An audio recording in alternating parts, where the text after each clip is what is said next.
Hello student, स्वागत है आपका हमारे यूट्यूब चैनल मैथ इंडियंस में। कक्षा 11 गणित में इस समय हम लोग 11वां चैप्टर पढ़ रहे हैं, कोनिक सेक्शन। ठीक है। और उसके अंतर्गत भाई हम सर्किल वृत्त पढ़ रहे हैं, एक्सरसाइज 11.11 के अंतर्गत। और अभी इस वीडियो में हम प्रश्न नंबर 10 से शुरुआत करने वाले हैं, क्योंकि भाई प्रश्न नंबर 1 से लेकर 9 तक हमने पिछले वाले वीडियो में हल कर दिया था। ठीक है। तो भाई अभी हम लोग प्रश्न नंबर 10 पढ़ने वाले हैं, बहुत ध्यान दीजिएगा सवालों पर। भाई यहाँ पर इंपॉर्टेंट क्या है कि प्रश्न नंबर 10 और 11 दोनों एक जैसे सवाल हैं। तो अगर आप किसी एक को अच्छे से देख लोगे तो भाई आपसे ना दोनों ही सवाल हल हो जाएंगे। बिंदुओं 4, 1 है, 6, 5 है से जाने वाले वृत्त का समीकरण ज्ञात करना है, जिसका केंद्र 4x + y बराबर 16 जो एक रेखा है उस पर जो ये वाला सवाल है, वहां देखो भाई बिंदु बदले हुए हैं और रेखा भी बदली हुई है, लेकिन एग्जैक्ट वही लैंग्वेज लिखी है जो प्रश्न नंबर 10 में लिखी हुई है। तो 10 और 11 अगर आप किसी एक को अच्छे से हल कर लोगे तो भाई दोनों ही सवाल आपको समझ में आ जाएंगे। ठीक है। तो अभी हम प्रश्न नंबर 10 यहाँ पर भाई हल करने जा रहे हैं। देखो भाई, पॉइंट्स हमने यहाँ पहले लिखे हुए थे। कोई वृत्त है वो इससे और इससे, इन भाई दोनों ही बिंदुओं से होकर जाता है और उसका जो केंद्र है वो इस रेखा पर स्थित है। इतनी बातें आपको पता है। और आपसे कह रहा है कि भाई वृत्त का समीकरण निकालना है। आप सबसे पहले क्या करोगे ना, वृत्त का जो केंद्र है भाई वो आपको पता तो है नहीं कि केंद्र है कहाँ पर। ठीक है। तो हम क्या करेंगे, जो केंद्र है उसे h कामा भाई k मानकर चलेंगे। तो आप यहाँ लिख दीजिए कि माना जो हमारा वृत्त का केंद्र है वो h कामा k है। अगर h कामा k है तो भाई वृत्त का जो समीकरण होता है, ठीक है, वो इस प्रकार से लिखा जाता है, x माइनस एच का whole square plus y minus k का होल स्क्वायर और बराबर में लिखा जाता है आर स्क्वायर। क्लियर है आपको भाई?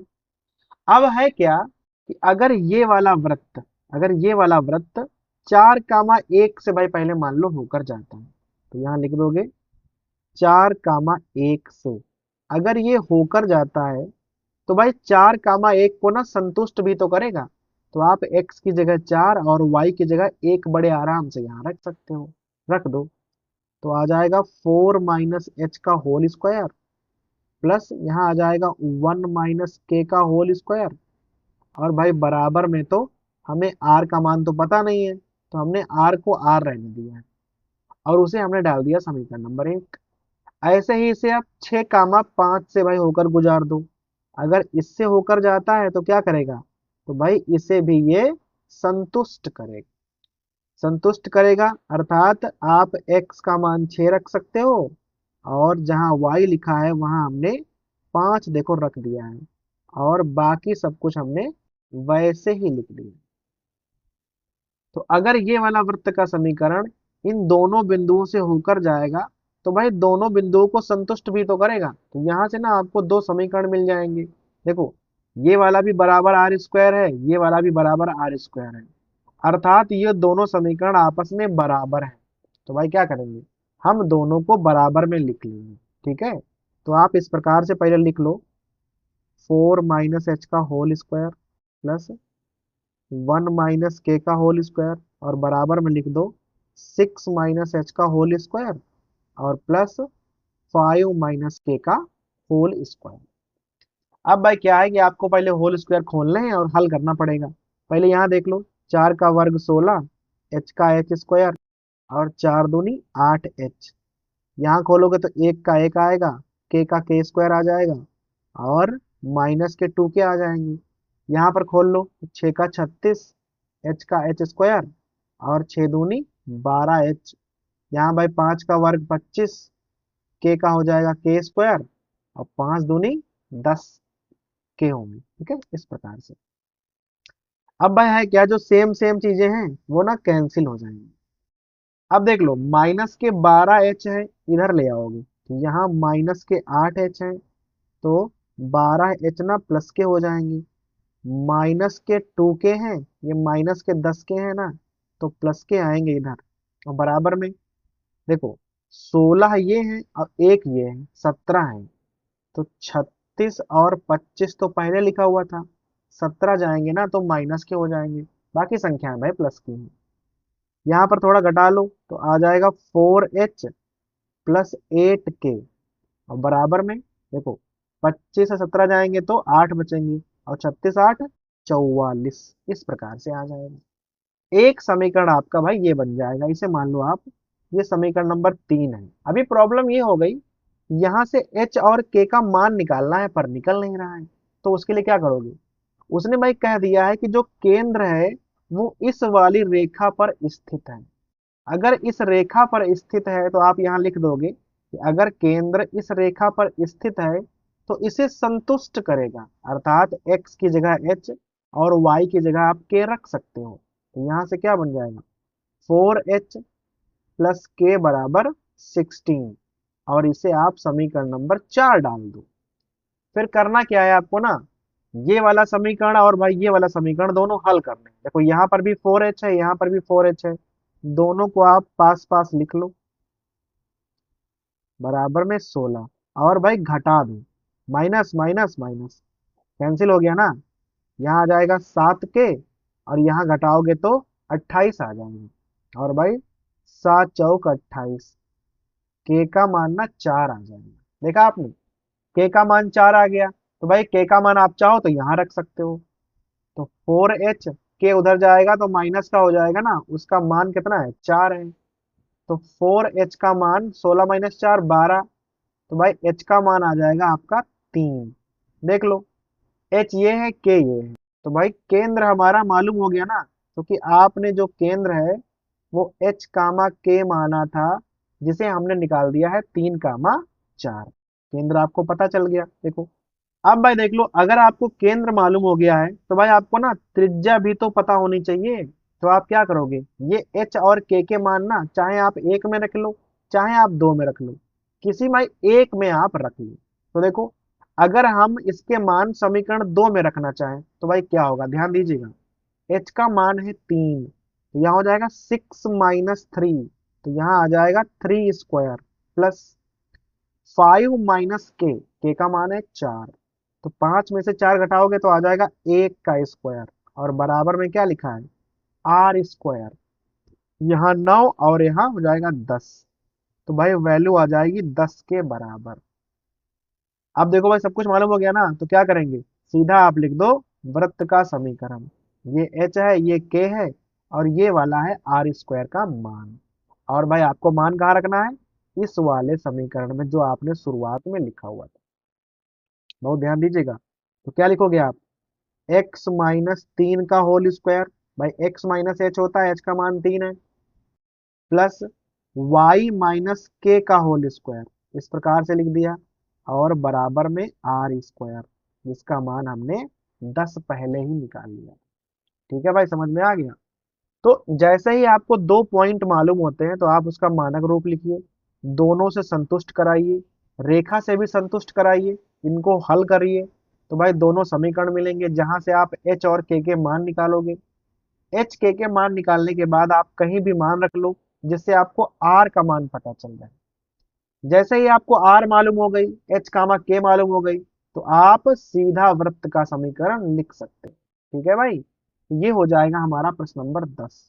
और प्रश्न नंबर 11 को ना आपको स्वयं हल करना है, एकदम यही सवाल है, बस केवल यहाँ संख्याएं अलग हैं, बाकी तरीका पूरा यही रहेगा। ठीक है भाई, तो भाई इसके बाद ना 11वां नंबर हम छोड़े दे रहे हैं, अभी सीधा आएंगे हम प्रश्न नंबर 12 पर। भाई देख लो 12 नंबर में क्या कह रहा है, भाई किताब उठा लीजिए और देखिए सवाल नंबर 12 में क्या कह रहा है। कह रहा है कि त्रिज्या 5 है, वृत्त का समीकरण ज्ञात करना है, केंद्र जो है वो x अक्ष पर है, और बिंदु 2, 3 से होकर भी जाता है। ये बात भी भाई आपको पहले उसने क्लियर कर दी है। अभी आपको ना निकालना है वृत्त का समीकरण। ध्यान दीजिएगा, उसने जो दो बातें बताई हैं, पहला तो कहा है कि जो केंद्र है वो x अक्ष पर है। अगर भाई केंद्र x अक्ष पर है तो हम उसको देखो, x अक्ष पर y का मान 0 होगा, तो k का मान 0 हो जाएगा, तो आप केंद्र को मानोगे h कामा 0। त्रिज्या आपको r मालूम है 5। फिर भाई आपको एक बात और मालूम है कि जो आपका वृत्त है वो 2, 3 से होकर जाता है, ये बात भी भाई आपको मालूम है। अब देख लो, अगर आप यहाँ नॉर्मली एक वृत्त खींच लो तो आप यहाँ से ना एक बात तुरंत समझ जाओगे, थोड़ा बहुत टेढ़ा हो गया हमसे। अगर ये h कामा 0 है और वृत्त जा रहा है 2 कामा 3 से, तो अगर हम इन दोनों के बीच की दूरी निकाल दें तो वो त्रिज्या के बराबर होगी। भाई केंद्र मालूम हो गया, हमने मान लिया है ना। और 2 कामा 3 से होकर जाता है, ये किताब में दिया हुआ था। तो अगर हम इन दोनों के बीच की दूरी निकालेंगे तो हमें त्रिज्या का मान पता चल जाएगा। और त्रिज्या हमें पहले से मालूम है, देखना।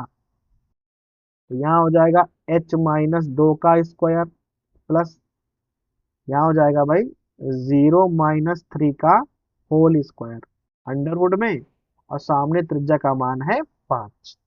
अंडरवुड हटाओगे तो भाई 5 का वर्ग हो जाएगा, देखो यहाँ खोल लो। यहाँ आ जाएगा h² +4 -4h, 3 का वर्ग भाई हो जाएगा 9, और 5 का हो जाएगा आपका 25। थोड़ा हल कर लो, h² -4h, देखो 9 और 4 13 हो जाएंगे, 25 आएंगे इधर, तो आ जाएगा 13 -25 बराबर 0। भाई यहाँ पर पहले ही घटा लो, कितना आएगा भाई, 13 में से आप 25 घटाओगे ना तो -12 प्राप्त हो जाएंगे। अब यहाँ ना आपको करने पड़ेंगे गुणनखंड, भाई डायरेक्ट तो आप हल नहीं कर पाओगे, तो गुणनखंड कर लो तो हो जाएगा 6 दूनी 12, इस प्रकार से आ जाएगा -12 बराबर 0। h कॉमन, h-6, यहाँ +2 कॉमन, h-6 इक्वल टू 0। तो भाई आ जाएगा h-6 और यहाँ आ जाएगा h+2 बराबर 0। यहाँ जब मान निकालोगे ना तो h का मान पहला तो 6 आएगा, और भाई दूसरा h का मान -2 भी आएगा। देख लो यहाँ पर दो मान आ गए। भाई दो मान का मतलब है यहाँ पर दो उत्तर भी तो आएंगे। तो पहला, अगर आप h का मान 6 रखोगे तो आपका केंद्र हो जाएगा 6 कामा 0, और भाई त्रिज्या तो आपकी 5 ही रहेगी ना, त्रिज्या तो बदल नहीं जाएगी। तो अगर आप इसका समीकरण निकालोगे तो वो कुछ ऐसे निकलेगा, x-6 का स्क्वायर, y-0 है तो आप भाई करो और चाहे ना करो, और सामने होता है r², एक तो आपका ये आंसर आ जाएगा।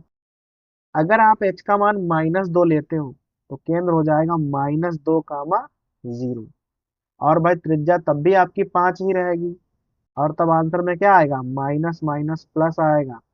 और y वाला तो वैसे ही रहेगा ना, क्योंकि उधर तो 0 है, और बराबर में तो 25 आएंगे, क्योंकि भाई त्रिज्या तो सेम है। तो आपको ना यहाँ पर दो आंसर प्राप्त हो जाएंगे। आप आंसर को ऐसे भी लिखकर छोड़ सकते हो, और चाहे तो भाई पूरा हल करके और फिर लिखकर छोड़ दो, एक ही चीज है आंसर, ठीक है। तो मेन चीज क्या थी कि भाई केंद्र हमने मान लिया था, किस बिंदु से होकर जाता है दिया था, त्रिज्या भी मालूम थी, दोनों के बीच की दूरी निकाली और बराबर में रख दिया 5, जो कि त्रिज्या है। हल करने से हमें 2h के मान प्राप्त हो गए। अगर 2h के मान प्राप्त हुए हैं तो भाई दो आंसर भी आएंगे। ठीक है भाई, समझ में आ रहा है पूरा पूरा। तो ये हो जाएगा हमारा प्रश्न नंबर 12। अब भाई सीधा आ जाओ प्रश्न नंबर 13 पर, और देख लो क्या कह रहा है आपसे भाई प्रश्न नंबर 13। तो भाई किताब उठा लीजिए, देखो सवाल बड़े छोटे छोटे हैं, बस आपको ध्यान देना है। कह रहा है कि 0 कामा 0 से कोई वृत्त होकर जा रहा है और अक्षों पर ए और बी के अंतःखंड भी बनाता है। देखो 0 कामा 0 से होकर जा रहा है, केंद्र नहीं है ये, और अक्षों पर हमें अंतःखंड की माप मालूम है, और आपसे सीधे कह रहा है कि भाई हमें चाहिए वृत्त का समीकरण। तो आप पहले क्या करोगे, सबसे पहले आप एक अच्छा सा वृत्त बनाओगे, ठीक है। और भाई इस प्रकार से आप इसे देखें, इस प्रकार से इसे हम ऐसे निकालेंगे, इस प्रकार से देखना। ये हो जाएगा आपका 0 कामा 0, ये x हो जाएगा, और ये वाला हमारा y हो जाएगा।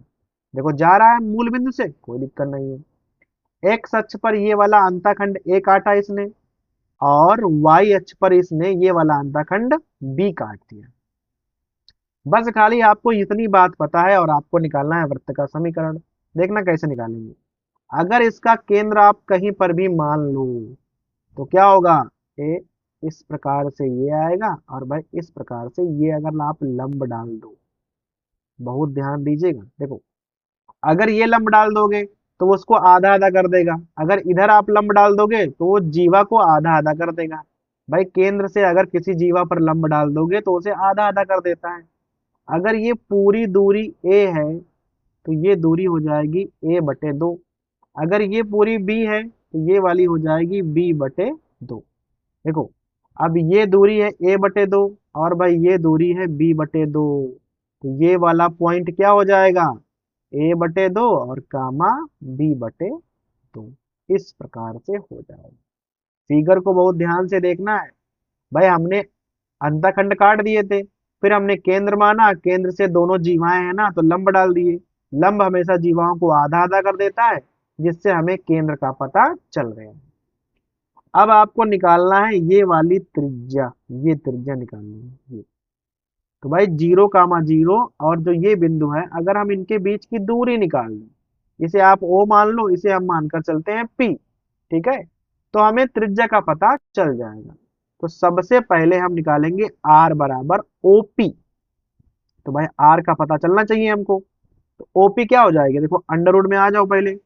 यहाँ हो जाएगा भाई ए बटे दो का इस प्रकार से स्क्वायर और प्लस बी बटे दो का इस प्रकार से स्क्वायर, ये आर का मान हो जाएगा। और जो हमारा केंद्र है ना, केंद्र तो हमने पहले ही निकाल दिया ना कि भाई ए बटे दो और कामा बी बटे दो होगा। आप सीधे ही भाई सूत्र लगा सकते हो, ये वाला एक्स माइनस एच का whole square plus y minus k का होल स्क्वायर और बराबर में लिखा जाएगा आर स्क्वायर। मान रख लो, तो हो जाएगा एक्स माइनस ए बटे दो का होल स्क्वायर और यहाँ हो जाएगा वाई माइनस बी बटे दो का होल स्क्वायर। और ये वाला आर का मान है ना, तो यहाँ आर स्क्वायर है तो भाई अंडर रूट हट जाएगा, तो कुछ इस प्रकार से भाई संख्या आ जाएगी आपकी। देखे रहे ना एकदम इस प्रकार से संख्या आ जाएगी। होल स्क्वायर खोलने होंगे तो एक्स स्क्वायर और यहाँ हो जाएगा ए स्क्वायर बटे 4 माइनस यहाँ भाई हो जाएगा 2ax, सॉरी दो दो कट जाएंगे, केवल आ जाएगा ax, दो नहीं आएंगे। प्लस यहाँ खोल दोगे तो y square plus b square बटे 4 और भाई यहाँ पर भी आएगा, देखो बी बटे दो है ना, दो दो कैंसिल हो जाएंगे तो सीधा आएगा बी वाई बराबर में है ए स्क्वायर अपॉन 4 और प्लस बी स्क्वायर अपॉन 4। देखो ये ये ये और ये कैंसिल हो जाएंगे, बचेगा क्या, x square plus y square minus a x minus b y और बराबर में 0। और भाई ये हो जाएगा आपका वृत्त का समीकरण। तो देखा आपने, ये वाला सवाल बेहद आसान था, लेकिन अगर भाई आप इस प्रकार से फिगर नहीं बनाओगे ना तो ये से सवाल भी आपको काफी कठिन लगेंगे, क्योंकि फिगर बनाने के बाद हमें तुरंत केंद्र का पता चल गया, केंद्र मालूम हो गया तो तुरंत हमने त्रिज्या निकाल दी और भाई सवाल हमसे हो गया। तो ये था हमारा सवाल नंबर 13। अब आ जाओ इसके बाद सवाल नंबर 14 पे, देख लो ये वाला भाई सवाल तो और भी आसान है, एकदम ऐसा ही है, बस थोड़ा सा अंतर है। कह रहा है कि वृत्त का समीकरण ज्ञात करना है, केंद्र ये है और इस बिंदु से होकर जाता है, बस। तो ये सवाल भी यही है और भाई इससे भी आसान है, मानकर चलिए। अभी क्या करना है आपको, कोई आप एक अच्छा सा वृत्त बना लीजिए एकदम। और भाई कह रहा है इसका जो केंद्र है वो 2, 2 है और जो वृत्त है वो किसी बिंदु 4, 5 से होकर जाता है। इसको अगर आप ओ मान लो, इसको पी मान लो, तो दोनों के जो बीच की दूरी होगी ना वही त्रिज्या होगी, ठीक है।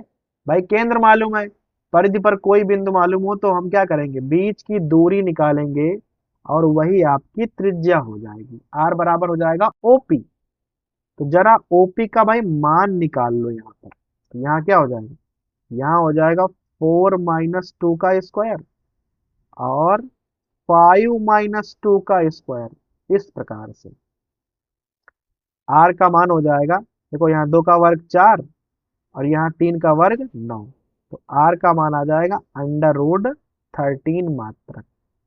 इस प्रकार आर का मान पता चल गया है, केंद्र आपको ये वाला पहले से मालूम है, तो भाई सीधा सूत्र लगाना है आपको, एक्स माइनस एच का whole square plus y minus k का होल स्क्वायर और बराबर में आर स्क्वायर। ये एच और के मान है। तो हो जाएगा एक्स माइनस 2 का होल स्क्वायर और प्लस वाई माइनस 2 का होल स्क्वायर, और आर का मान है अंडर रूट 13। वर्क करोगे तो भाई 13 आ जाएगा। अब यहाँ पर क्या है कि आप ये भी लिखकर छोड़ सकते हो भाई, तब भी सवाल सही माना जाएगा। और चाहो तो इसे आप इस प्रकार से ना हल भी कर सकते हो, जैसे अभी हम हल करने जा रहे हैं इस प्रकार से। -4y और बराबर में हो जाएंगे हमारे 13।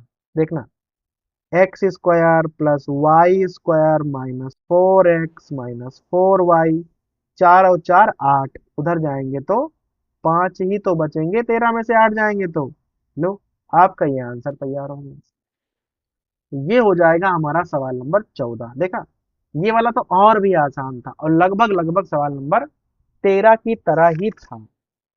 तो अभी ना प्रश्नावली की आखिर में आ जाओ आप सवाल नंबर 15 पर। ये तो और भी आसान है, आपका पढ़ के देख लो भाई क्या लिखा है। आपके पास कोई पॉइंट है -2.5 3.5, कह रहा है कि वृत्त के अंदर है, बाहर है, या उसके ऊपर स्थित है, जैसा आपको भाई पूछ रहा है। तो क्या है, आपके पास एक वृत्त है x square plus y square और बराबर में 25 लिखा हुआ है। देखो, एकदम मानक रूप लिखा हुआ है किस चीज का, x square plus y square बराबर आर स्क्वायर का मानक रूप लिखा हुआ है। अगर ऐसा कहीं पर मानक रूप लिखा है तो आप भाई देखते ही जान जाओ कि जो हमारा केंद्र है वो 0, 0 होगा, और त्रिज्या तो आप भाई जान गए होगे कि 5 होगी त्रिज्या। फिर एक अच्छा सा आप वृत्त बना लो इस प्रकार से, केंद्र है 0, 0 और भाई त्रिज्या की 5 है, देखे रहे ना। फिर जो हमारे पास पॉइंट है ना, वो पॉइंट है -2.5 और यहाँ 3.5। कह रहा है कि ये वाला पॉइंट वृत्त के अंदर है या बाहर है या इस परिधि पर स्थित है, ये आप कैसे पता लगाओगे। हम भाई लगा लेंगे। हम क्या करेंगे कि उस बिंदु और वृत्त का जो केंद्र आएगा उनके बीच की ना हम दूरी निकाल लेंगे। ध्यान दीजिएगा, जो भी आपसे बिंदु पूछे और जो भी आपको वृत्त का केंद्र पता चल जाए, दोनों के बीच की आप दूरी निकाल दो, डी बराबर। भाई यहाँ पर क्या हो जाएगा, 2.5 का वर्ग और यहाँ हो जाएगा 3.5 का वर्ग। ध्यान दीजिएगा, 2.5 का वर्ग हो जाएगा 6.25 और यहाँ 3 चक्कू 12.25, 12×6 = 18, तो भाई यहाँ हो जाएगा 18.5। अगर भाई ना इसका आप अंदाजे में, अगर आप इसका अंदाजे में वर्गमूल निकालो तो आपको पता है 4 चक्कू 16 और 4 पंचे 20, सॉरी 4 चक्कू 16 और पचम 25, अर्थात 4 से कुछ बड़ा होगा और 5 से होगा छोटा। ठीक है, तो मान लो इसका मान 4.3 मानकर चलते हैं, अंदाजा लिख दिया हमने। अभी देखना इससे फर्क क्या पड़ेगा। देखो, बात ये है कि जो त्रिज्या है वो 5 इकाई है। अब 0, 0 से कोई बिंदु 4.3 की दूरी पर है, कहीं पर भी हो, इधर इधर इधर इधर, तो अगर वो 5 से कम है तो वो वृत्त के अंदर ही तो होगा। तो यहाँ पर आपको एग्जैक्टली ये नहीं निकालना है कि इसका मान कितना आएगा, इसके मान से उतना फर्क नहीं पड़ रहा है। फर्क इस बात से पड़ रहा है कि 18.5 का वर्गमूल 5 से कम होगा, इस बात से फर्क पड़ रहा है। अगर कोई चीज 5 से कम है 0, 0 से, तो पक्का वो वृत्त के अंदर होगी। अगर एग्जैक्टली 5 आ जाता तो वृत्त के ऊपर होता। अगर 5 से बड़ा आ जाए, मान लो यहाँ उत्तर 6 आता, तो पक्का वो चीज वृत्त के बाहर होती। तो ये भी सवाल भाई इंपॉर्टेंट है क्योंकि थोड़ा अलग टाइप का था। पूछ दिया कि ये वाला बिंदु कहाँ पर स्थित होगा, तो दूरी निकाल के आप पता लगा सकते हो कि भाई फला बिंदु कहाँ पर स्थित हो सकता है। ठीक है, तो भाई ये हो जाएगा हमारा सवाल नंबर 15। ठीक है, प्रश्नावली यहाँ से खत्म हो जाएगी और भाई सांकों में जो आपका वृत्त था ना, वृत्त, वो अभी समाप्त हो जाएगा। ठीक है, वृत्त के बाद जो अगला सांक होगा वो आपको भाई हम अगले वीडियो में पढ़ाएंगे।